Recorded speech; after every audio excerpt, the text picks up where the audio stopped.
Hi guys, Grand J here, and welcome to another one of our Opus 4 set reviews. Today we'll be talking about the Earth cards. So, let's get started. First card to talk about is Atomos. So Atomos is a 6-cost summon, EX Burst. Select one of the following two actions, choose one dull forward, break it, or choose one forward, deal it 8,000 damage. Now this card is a card that's very similar between Rubon and Mustadio in terms of its EX Burst. One deals damage, one breaks a dull forward. So in most cases when your opponent's attacking you and you get this EX break, most likely you'll be able to kill something. That being said though, Earth has an issue in that a lot of its cards, a lot of its good EX bursts are all really costly, are all in the 6, 5, 7k mark. So you got Mustadio, you got Rubon, you got Atomos, you got Zeramis. All of these things are really expensive, and so the big issue with Earth is that while its EX bursts are strong, and generally most of the time when they're going to be getting you value and they're going to be breaking it forward, if you do draw them, they're usually quite overcosted and they're quite expensive to play from your hand. And I think right now Earth has kind of got a pretty good suite in terms of its EX bursts, in terms of playing Rubons, and occasionally playing Mustadios, and I don't think Atomos really adds that much value to it. In all cases, it seems like players who are playing Earth would rather have Atomos, the 4-cost Atomos from the previous set, because that's a much better summon to play proactively, whereas this one is just a little bit difficult to use and a little bit kind of expensive, even though it's got the EX burst. So in that regard, I don't see this card seeing too much play. Maybe decks might run 1 or 2 copies of it, just put it in the similar vein of how Lightning decks run Odin 7. In a lot of cases, you won't be playing this. You'll be discarding this from your hand when you do have it, but if you do put it in your deck, you're sort of relying on having it as an EX burst. Next card is Dark Knight. It's a 3-cost standard unit at 7,000 power. When Dark Knight enters the field, choose one forward you control. It gains plus 1,000 power for each point of damage you've received until the end of the turn. So this is basically a standard unit or a forward that comes in and applies a buff to another forward.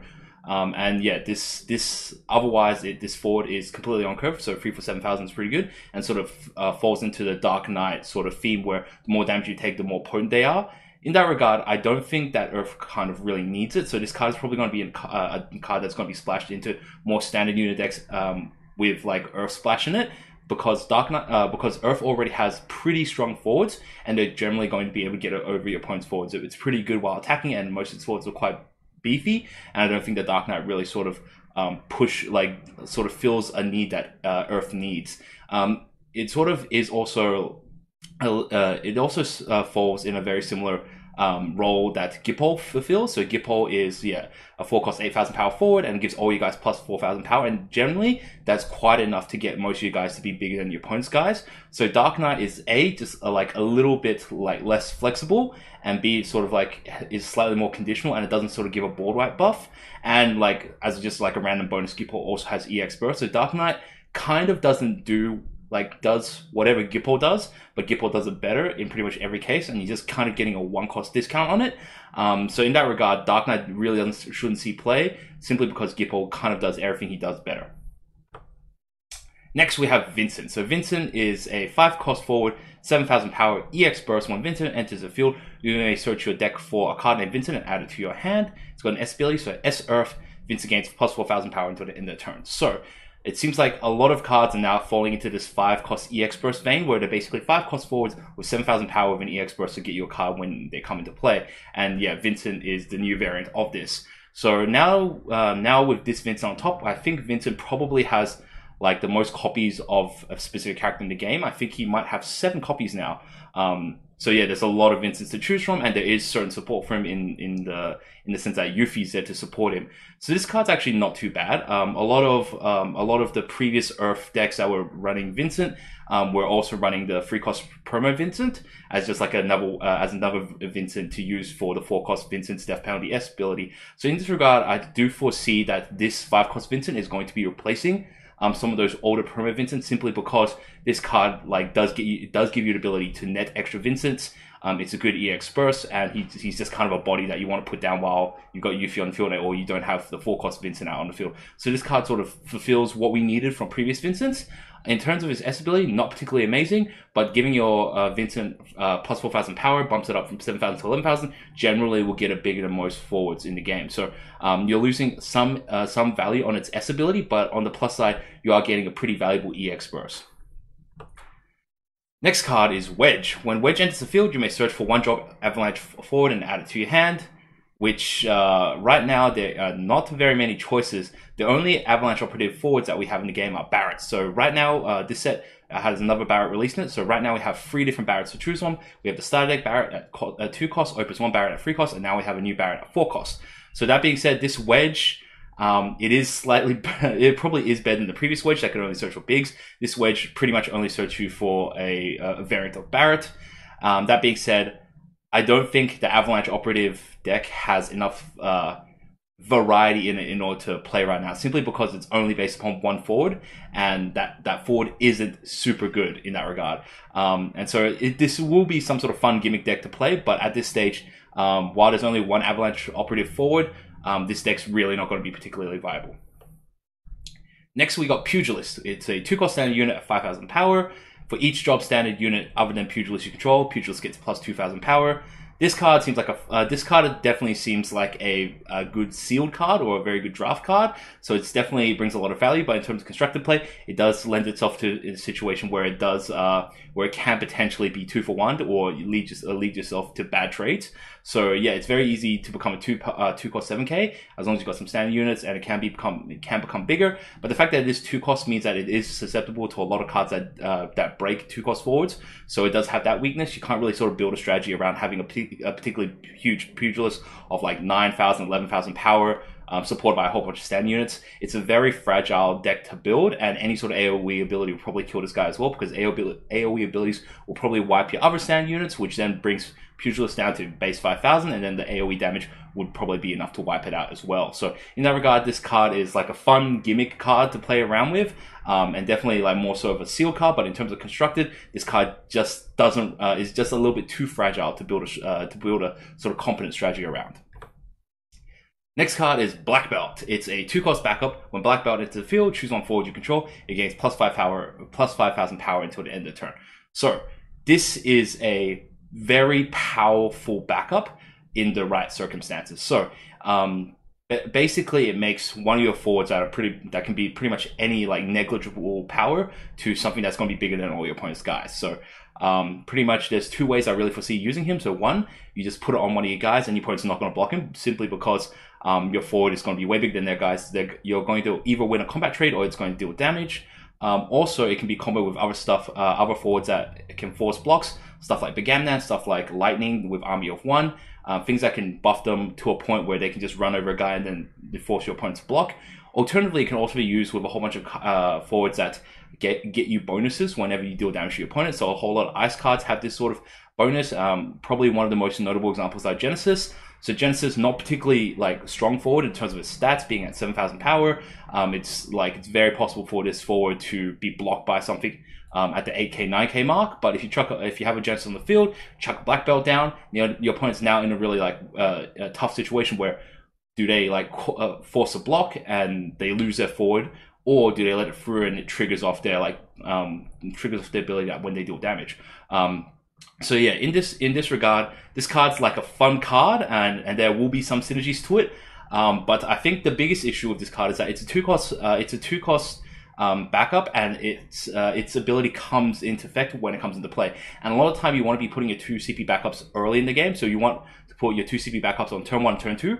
And like the problem with all these 2-cost CP backups that come into play early, that have enter play abilities, a lot of the time you're not getting the enter play abilities, and it's very similar how a lot of ice players feel that they're not getting value whenever they put their Jewel Nabat down early on, simply because they need to get that 2-cost backup down and they're not getting that value. And I think Black Belt kind of falls into the same sort of issue, in that like if you draw any early on, then you're basically putting out like a 2 CP blank backup. So its value does become better towards the later part of the game.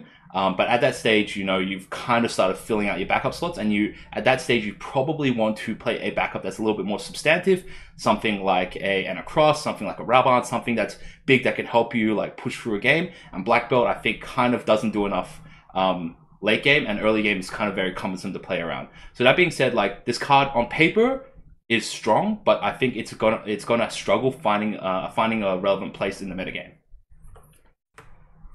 So, next card is Black Mage. So, Black Mage is a 2 CP backup that's Earth Dull. Choose one forward. It cannot become dull by opponent's sums or abilities this turn.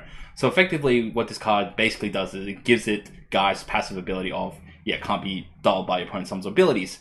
And so yeah, this card is definitely going to be more like relevant against lightning and ice matchups. And yeah, so the plus side is that this card is a renewable backup, so this card isn't a backup that breaks itself. So for Earth decks that sort of want to build a more like 5 like backup or rampier sort of build, then this is definitely a backup that potentially might see play.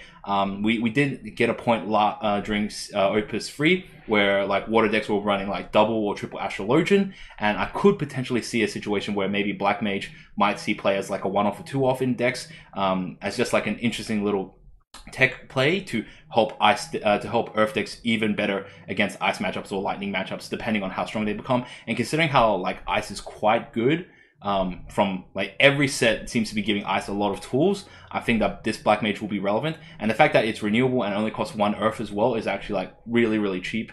So yeah, if you just leave 2 backups to this guy open, you can always just threaten to make your opponent's dull effects like irrelevant. And yeah, so this card's like really quite good, but only in specific matchups. And of course, like yeah, if he's not relevant in the matchup, you just pitch him. But that's what this game is really about. Like a ton of cards are really good in certain matchups, and in other matchups they're not particularly useful. In the matchups they're not useful, you just kind of pitch them. But in the ice or lightning matchup, I can definitely foresee this card being very relevant to you and making it very difficult for your opponent to respond to you. So yeah, next card. Next card is one of the legendaries of the set is Kefka. It's an 8 cost 8,000 power forward.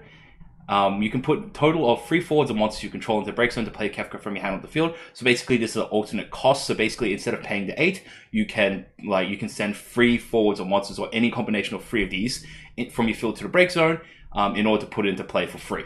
When Kefka enters the field, choose 1 forward or monster your opponent controls, break it. So this card, like not a lot to it. Basically, it's an 8 cost 8k that can break a dude when it comes into play, or has an alternative cost where you can put free guys into the bid in order to put into play. This card is kind of expensive for what it does. I think in terms of removal, there are cheaper ways to like there are cheaper forms of removal, and there are cheaper like forwards that can also remove guys as well. That being said, though, there are ways to capitalize on this, and Earth has a lot of cards that have like pseudo like regeneration or zombie type abilities. So they got abilities that allow them to come back from the grave or have some sort of bonus when they enter the break zone. So a good example would be the new Prish from this set, where if you put it from your field to from the field to the break zone, you can like use it to play another Prish from your hand. Like another good example would be Scarmiglione. So it's a forward where if you use its S ability, if it's sent to the break zone, it comes back onto the field. So Earth's got quite a couple of these guys.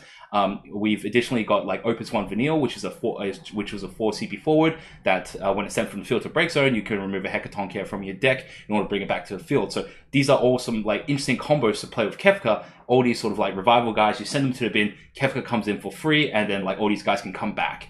That being said, you can also put monsters into the bin, but I'm not really sure about that. I think a lot of like decks are like not going to be running like super thick lines of monsters unless their deck is very monster focused. And so yeah, and like generally I feel that monsters you're generally using they're usually consumable type abilities. So for example, Goblin, it breaks itself to like give some sort of effect, or any of the other number of like monsters to break themselves that gives effect. And I think sort of like you're not going to be relying on the break monster part too often, but I suppose it's just kind of an option whether you need it there. Like a lot of the case, a lot of the situations, I don't think you'll be using its ability too much unless you're really strapped or you're really like tight on resources. Simply because like trading 3 forwards for 1 guy is a little bit rough, and I don't know like what sort of situation you'd really want to be doing that in. Even if they are sort of like revival guys and you're like sending a whole bunch of guys that can come back, do you really want to be putting yourself in a situation where you have 4 guys on the field and potentially can get board wiped? So yeah, so it's a tough question to ask of like how good this card is. Its ability isn't like sort of particularly oppressive, and like it just basically gives you the option of sacrificing your guys in order to put it onto the field, but he's not a particularly amazing guy to put on the field. All he does is just come in and break a guy, and he's only 8,000 power as well, which isn't particularly impressive. Maybe if he was 9 or 10,000, then like you can sort of justify it more. But right now, it's like really hard to like place him in terms of like how strong he is. You'd really have to build a deck around him in order to make this cost like as minimal as possible in order to like capitalize on this guy. Next we have Goblin. So Goblin is a 1-cost monster. Put Goblin into break zone, choose 1 forward, it gains plus 2,000 power until the end of the turn. So This card is basically what Monk did from previous sets. Monk definitely saw play in the past. The biggest problem with Monk though is that Monk was a backup and it needed to dull and break in order to use its ability. And the big issue was that a lot of times Earth decks would have to like keep certain backups up, or as soon as they dull their backups, you know your opponent couldn't use those monks. And Goblin sort of gets around this in that, like, it isn't a backup, but it is sort of cheaper to compensate for it, and it can basically be used at any point like during the game. You don't have to keep backups up for it. So that being said, though, this card like actually seems like quite reasonable. Like, it does seem quite reasonable. It is a combat pump. Is quite a decent combat pump. Big problem is that it's also like telegraphed to your opponent. So while you got a Goblin on the field, your opponent, like, there's no surprises. Your opponent knows they've always got a Goblin on the field, and like you always have it available as a response. So you sort of lose the surprise factor to it, but it does give you more flexibility, even though you're sort of committing a card to it. So you sort of like, if you do want to have Goblins in your deck, they're actually like not bad cards. You have to sort of build around it. You have to build more towards a deck where you are sort of trying to be more proactive, and like Goblin is just kind of backup support, and like you're making use of your backups. So like it's kind of like you have to adjust your deck building a little bit, but like this card is viable to be played. Next card is Jessie, 2 CP backup. The cost required to play Cloud or Barret onto the field is reduced by 1. So obviously this, like, again, is really sort of supporting the Barret deck. Like I said earlier, because there's only because the only Avalanche operative in the game is Barret, it's really difficult to sort of build a deck around this. On the upside, it does give a cost reduction to Cloud, so it makes that Fire Cloud from that Fire 2 cost Cloud 1 cost, which is very good, and then it makes a new Light Cloud from 3 cost to 2 cost, and sort of like when it brings a 7k nuke attached to your body, that's actually really good value as well. So in this regard, this card does open up like a potential like Cloud and Barret focus strategy where you're able to put these forwards onto the field quite cheaply. So like, yeah, this card like opens up a particular archetype to be played, and I'm excited to try this card out. Definitely it won't be sort of like winning any major tournaments, I don't think, but I think this card is like a fun card to try out nonetheless. Next, we have the second legendary for Earth is Shantoto. When Shantoto, Shantoto is a 6 CP, 9000 power forward. When Shantoto is dealt damage, deal the same amount of damage to all forwards other than Shantoto. If a forward is forward damaged by this ability is put into a break zone, this turn removed from the game instead. It's got an S ability, so S, free Earth, dull, deal 5000 damage to all forwards, including itself. So a couple of things to note. So it is like an on-curve body, so like 6 for 9k is about what you sort of expect, but it doesn't really have a immediate impact. So a lot of what you're looking for in these like more expensive cards is you want them to have immediate impact, because if you put a whole lot of resources into playing a guy, you want to make sure you're getting value out of your guy. And if you're putting this guy down and your opponent plays some sort of response to it, then all of a sudden you sort of don't really get the value out of playing that big guy. So if you spend the 6 CP to put this down and your opponent plays like an Alexander, or your opponent plays like a Vayne, or some sort of card that penalizes high cost cards, and all of a sudden you sort of like invested a lot into a card that didn't really do anything immediately, and that's a pretty big issue of sort of high cost cards that don't have an immediate effect, and that's sort of like apparent in Shantoto as well. Also, its ability is really cumbersome to play around for both you and your opponent. So it's an ability that's like that's neutral in terms of it's damaging to both you and your opponent. So whenever Shantoto receives damage, it deals like that same amount of damage to everyone else. So it's really damaging for your opponent, but it's also hurts you and all your other forwards as well. So it gives you sometimes it can make it awkward for you to use like Shantoto as a blocker or as an attacker, because it can cause collateral damage to all your other forwards. An interesting bonus to this card though is that whenever it does basically deal damage to a forward, it removes it from the game. So it gives like Earth like another pseudo way to remove forwards from the game that have like enter break zone abilities. That being said though, Earth is pretty happy using 7 cost Shantoto for a long time, and so I don't really think that this Shantoto offers much more utility that 7 cost Shantoto already gives. Its S ability is like interestingly worded. So even though it deals 5000 damage to all forwards, it deals 5 damage to itself, and because it dealt 5000 damage to itself, it then like spreads that 5000 damage again. So effectively, it deals 5000 damage to itself and 10k to all the other forwards. So yeah, it is a board wipe, but like still, if you need a board wipe, why wouldn't you just play 7 cost Shantoto anyways, right? And yeah, and so because of these reasons, I don't really feel that this card is going to see a lot of play. Someone's going to probably like experiment playing like a 5 Shen Toto deck, play these forwards early on, and then like if it doesn't work out, then you play 7 cost Shen Toto later. That being said, I think I'd rather have like other Earth type forwards instead of Shen Toto. Next, we have Warrior. So Warrior is a 1 cost forward at 4,000 power standard unit. I don't know what to do with this card. So it's like, it's a standard unit, cool, but like its power is pretty negligible. Yeah, maybe you can pump it up so you can like take out 5Ks and 6Ks. But generally 5K, 6Ks are not what you're too worried about in this game. It doesn't really have any like sort of, it doesn't have any offensive or really any sort of defensive power. Like the only reason I could foresee playing this card is to basically deal with any of those cards that like any of the win cards that can't be blocked by like 3 costs or higher, or to deal with like small like 3,000 power attackers. I don't. This card doesn't really have any sort of point in constructed play. Yeah, just moving on. Next card, and this card is a very nice card. Data Luma, and this is probably going to be one of the like more chasier heroics from this set. So it's a 4 cost 8,000 power forward. When Data Luma is chosen by opponent summons or abilities, choose up to 1 forward opponent controls, deal it 4,000 damage. When Data Luma is dealt damage, choose up to 1 forward opponent controls, deal it 4,000 damage. So basically, whenever this guy is chosen by an ability or summon, or whenever he receives damage, you get to deal 4,000 damage to your opponent, which is such a strong ability. So this card, I feel, is very similar to what Legendary Deleter from Opus 3 brought, in that it penalizes your opponent for targeting one of your forwards, and like dealing 4,000 damage on the like the first 4,000 ping, not particularly amazing, but it also deals another 4,000 ping whenever it receives damage. So this card is a card that can like stack up damage really quickly. And it's really penalizing. If your opponent ever tries to use any sort of ability where they have to like double target, such as like Onion Knight, Ousted Onion Knight, then you do get 2 triggers. If your opponent uses like multiple abilities to try to target it, then you get multiple triggers as well. So this really penalizes you, penalizes your opponent for targeting him. And he's like his on curve as well at 4 at 8,000. He's really good. He's also Final Fantasy 6, so that means there is support for him as well. This card is unbelievably good. I think that Data Luma is like very. I think like this isn't like a just comparison, but I think Data Luma is very much like what Capricious Reaper is to Kuja, as Data Luma is to Deleter, in terms of it's a more efficient sized body and it's got a very similar type ability. And yeah, so this card will see a lot of play. I think this card is very good. And if like Earth doesn't want to play like a sort of a Vincent Yuffie build or Yang Ursula build, then I definitely think that Data Luma is a very good card to build around for Earth right now.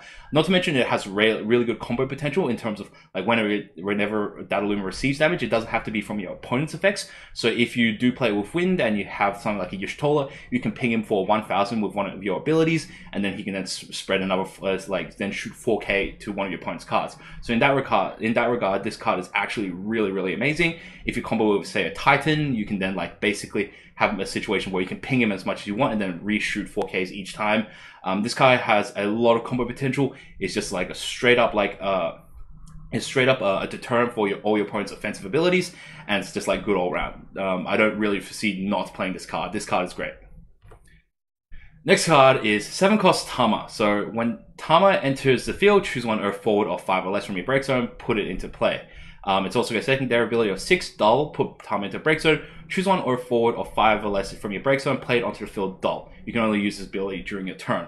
So this card is, some people like it and some people hate it. I don't particularly think that this card is good for a couple of reasons. So one, yes, it does cost 7, and so like in terms of cost, it does work out in terms of like, if you do consider that most backups are 2 CP backups, then effectively when you're putting it into play, you're sort of paying 2 out of 7 for the backup, and then you're paying like basically the remaining 5 to get your forward into play. So in a way, it's kind of like playing a Sage, then fishing out one of your cards back, and then being able to put that card straight into play, all into sort of like one package. That being said, though, it is limited to Earth forwards. If it was any forward or like any non-light, non-dark forward, then I think that this card would be much better. But the big issue is that Earth doesn't have particularly good 5 cost Earth forwards. A lot of Earth's best forwards are all 4 costs. Now, pretty much, I looked down the list, and pretty much the only sort of really notable like 5-cost Earth Forward is Legendary Deleter, and then again, like he hasn't been as popular as he could be,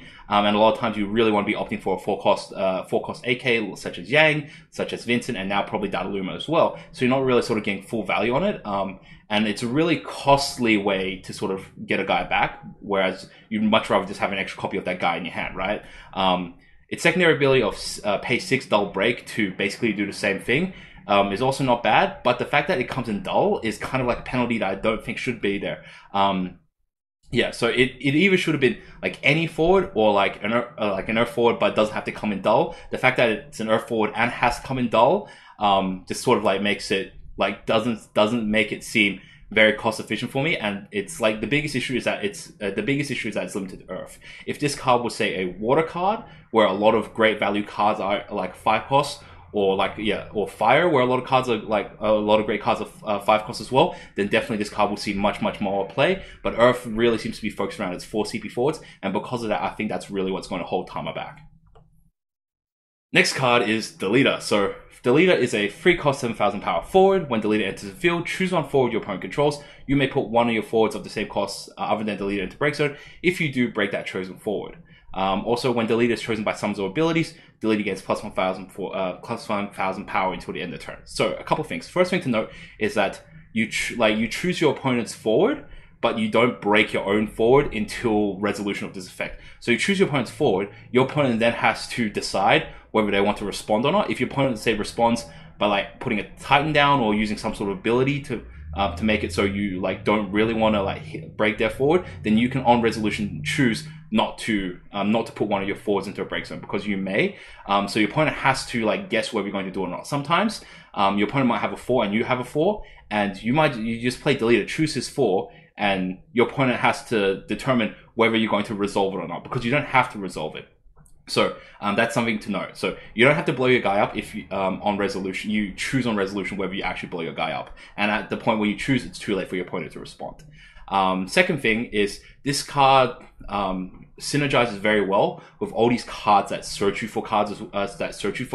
So for example, we had like Vincent from this set, which is a 5-cost that gets you a card back. So really, we like sort of economically we cost it as a 3-cost forward that just basically cycles you through a card. So Deleter sort of like cheats in, has forwards that can cheat higher cost guys. So if your opponent has like a pure 5-cost guy, such as like let's say a Emperor Zand or a Deleter, or Legendary Deleter, let's say. You can like break one of like you can break your EX Vincent, or you can break an EX Steiner, which both of them are like pseudo 3-cost forwards to break your opponent's 5-cost forwards.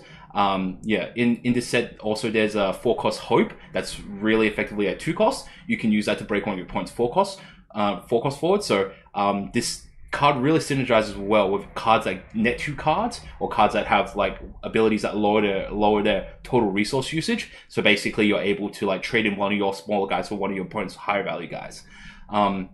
Next thing to talk about is Deleter's secondary ability of when Deleter is chosen by a summon or ability. It does not specify that they have to be your opponent's summons or ability, so they can be your own. So anything that sort of buffs him, that gives, that buffs him, that affects him, that reactivates him, all these things give Deleter plus 1,000 power, and that makes this guy susceptibly bigger than what he actually is. So, so if you are, like, let's say you have a monk on the field, and you're attacking with Deleter, your opponent blocks with a guy that's like 2,000 above him, you monk your Deleter, and then all of a sudden your monk gives him plus 2,000 base, then another plus 1,000 on top, and then your opponent like miscalculates. Oh crap, like I didn't realize that Deleter gives himself plus 1,000 when you monked him, or any number of abilities that work in that similar sort of vein. So any sort of like backups that sort of that target him. So like even an Astrologian to reactivate him, to block a guy, he'll be like reactivating, gets plus 1,000 power and blocks it. Not to mention like also it's just like a decent ability against any sort of abilities that are trying to deal damage to him.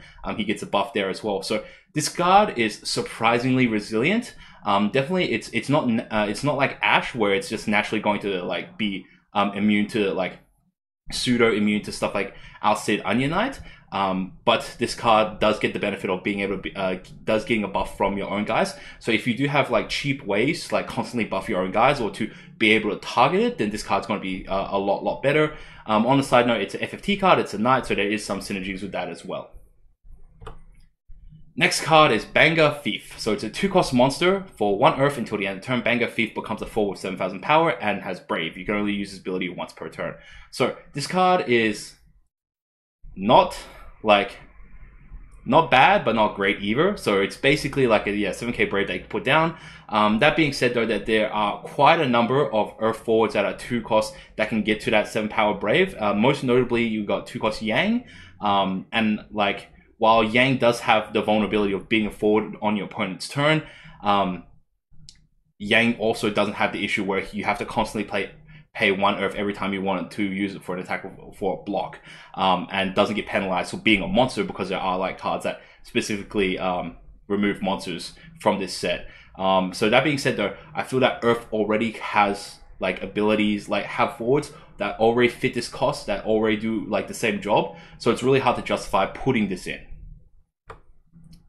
Next card is the only one Avalanche operative of this set as a forward. It is Barret. So it's a 4-cost, 8,000 power forward with Brave. When a job Avalanche operative you control other than Barret is put from the field into break zone, deal 2,000 damage to all forwards an opponent controls. So inherently not a terrible ability. The fact that it's 4, 8,000 and Brave is actually pretty good. It's also got an S ability of S to Earth Dull, deal 5,000 damage to all opponent forwards, which is like still a pretty negligible amount, but it does kind of it does have the ability to combo with his first ability as well.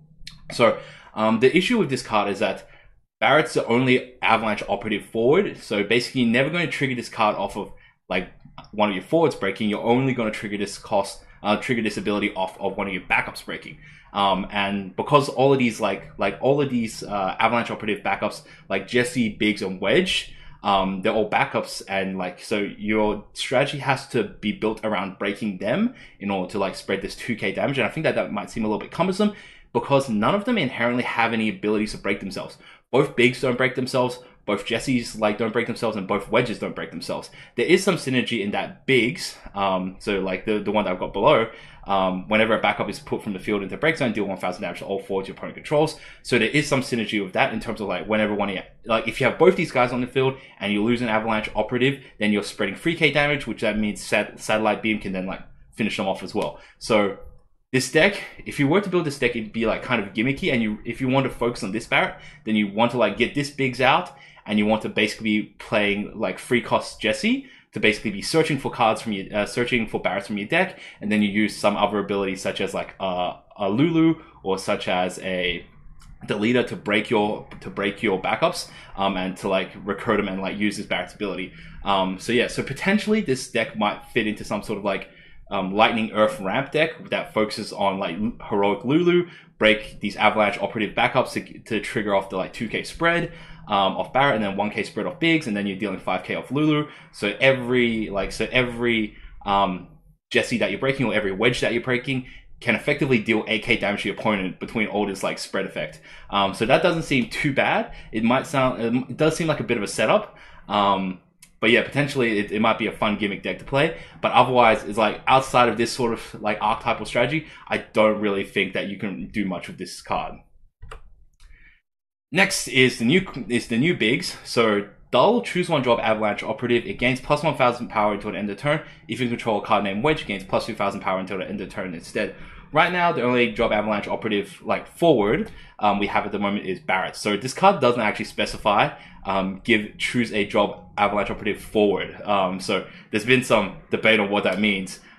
Pretty much we can be certain that if you can choose Avalanche operative backup, it doesn't do anything. But yeah, so right now the only thing this does, it buffs Barret.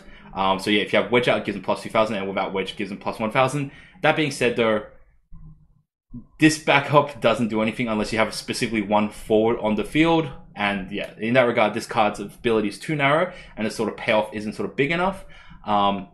Considering what the new Barret does, I think it synergizes much better to play with the old Biggs. So yeah, so I don't really think that this Biggs will really see any play.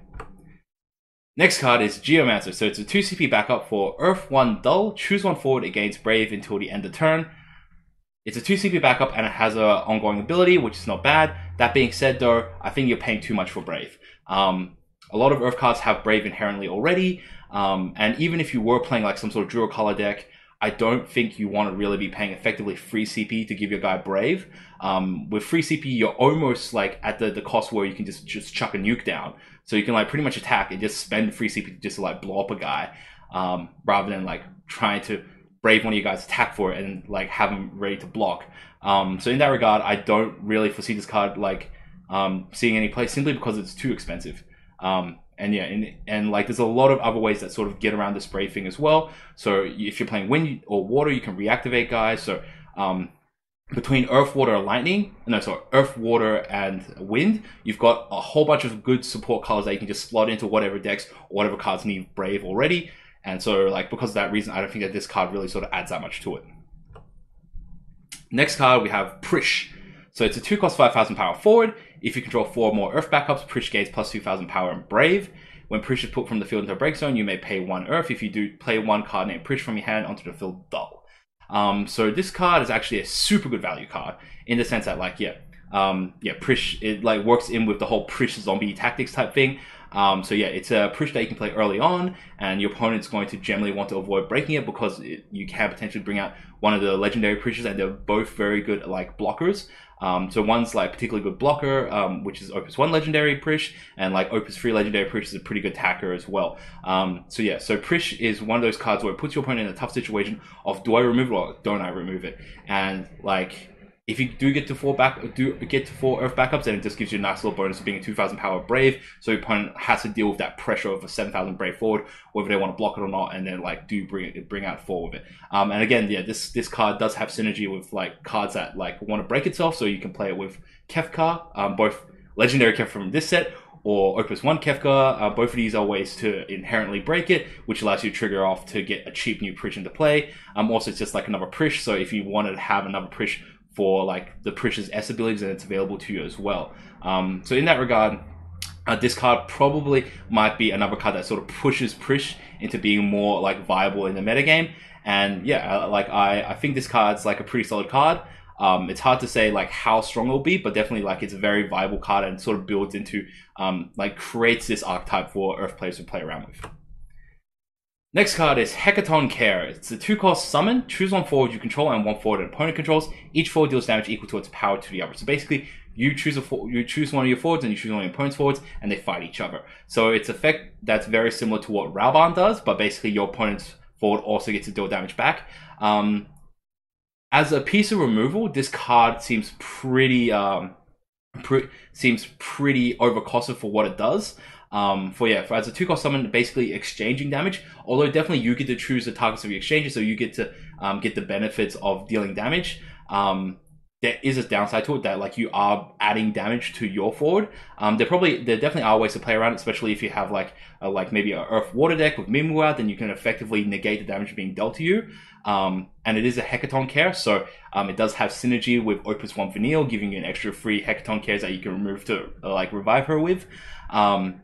So this card is by itself not amazing, but it does require some work. There are other synergies. So any forward that has a like when this card deals combat type ability, such as like I don't know, like the new like Ice Rogue or like stuff like Machina or like Shantoto from this set.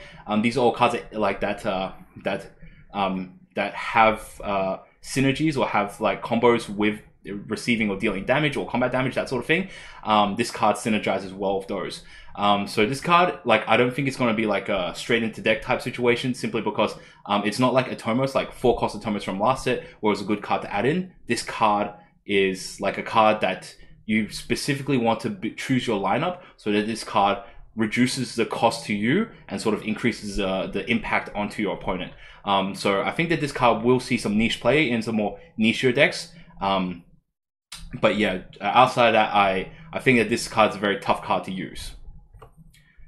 Next card is Magic Pot, and this card was the one that everyone was super excited about. It's a 1 CP monster. Magic Pot enters the field dull. For Earth, dull, break Magic Pot, and 1 forward. For Earth, dull, put Magic Pot and 1 forward you control into the break zone. Search for 1 forward with the same name as the forward you put into the break zone and play it onto the field. You can only use this ability during your turn. So this card has a lot of applications, and yeah, it seems really, really scary. So Basically what it says is you can sacrifice Magic Pot and sacrifice one of your forwards to search your deck for a forward with the same name. So it doesn't have to be the same version of that card. So you can sacrifice a cheap version of a forward to bring out a larger version forward as well. Also, it can be used to like basically dodge ability. So if your forward was going to be destroyed by an ability, you can use Magic Pot to sacrifice it, bring in a fresh new copy. And yeah, in addition to this, the forward that you bring out isn't dull. So if they do have haste, it means that you can like attack them straight away. If they have enter play abilities, and they like activate the enter play ability as well, like instantly as well. So this card has a lot of application, very, very widely. One of the cards that's like a lot of people theorize about Magic Pot is 5-cost Sephiroth. So like 5-cost Sephiroth is, so like Opus 1 5-cost Sephiroth, when it comes into play, both players discard 2 cards from your hand. So you can play this Sephiroth down. Generally, when you're playing the Sephiroth, you have no cards in hand, so you're not taking you're not discarding the 2 cards.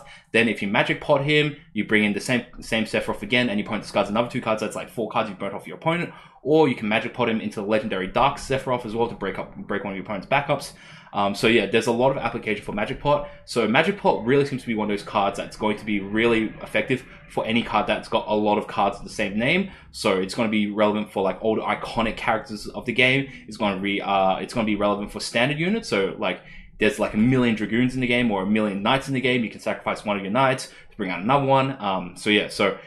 This card has a lot of synergy. The only drawback is the fact that it does come in dull. So if this does become sort of more prevalent in the metagame, then we might see more cards, Tekken anti-monster cards. So if your opponent does play a Magic Pot, you can prevent them from sort of getting a value out of their Magic Pot by using Alexander or Ramu or something to break it immediately, so they don't get immediate effects out of it. So yeah, that being said though, this card seems like it's definitely going to be a core to some sort of combo deck. And like I'm very interested to see what sort of like gimmicks we can use this card for. Next we have Monk. So 2 CP backup, Earth Dull, put Monk into a break zone, choose 1 Dull forward you control, it cannot be broken this turn. So this card's ability is very similar to the Summon Titan, which is choose 1 forward you control, dull it cannot be broken this turn. So the issue with Monk though is that you have to choose 1 dull forward. And that's a biggest issue. Like if Monk could choose a forward, like one of your forwards, and then dull it, that would be much, much better than Titan. Or like it'd be much, much better than what it is right now. It'd be actually able to match Titan. But the fact that you can only target a dull forward is really tough. So there will be situations where you do have an active forward and you want to use the Monk ability to make it invulnerable to avoid a destruction ability or something. And because it's not dull, you're not going to be able to use Monk's ability on it. So realistically, this card is very because of that one clause of it has to choose a dull forward, that really limits the viability or usability of this card. And because of that, I don't think this card will see much play. Next card is Rubon. So it's a 4-cost forward at 8,000 power. When Rubon enters the field, choose 1 forward and opponent controls, deal it and Rubon 9,000 damage. So if you don't have anything to combo with this card, it basically becomes a 4-cost 9,000 power nuke. Which in itself is actually not bad, because 9,000 damage is a very good number to hit, and 4 CP to do effectively 9,000 damage is actually very, very good.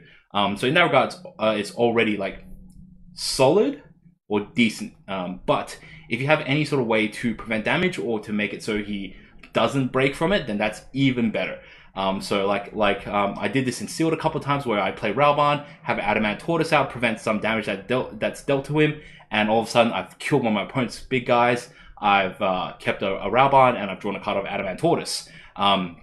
So in that regard, Rubon has a very impactful ability. I do foresee this card seeing play. He's just got a very impactful ability straight away, and Earth has issues in that it doesn't have a lot of cheap removal, and if you can play around with this card, then it's basically really cheap removal attached to a very strong body as well. So you do need to sort of play around with this card and sort of build a deck more around him. But if you can build a deck that can protect him, especially when you're using his ability, then he's a very, very strong asset, So yeah, I do foresee this card being core to some sort of water earth or water earth, or maybe some sort of water wind deck that can sort of protect him a little bit better. And yeah, because of that, I do foresee this card seeing quite a bit of play.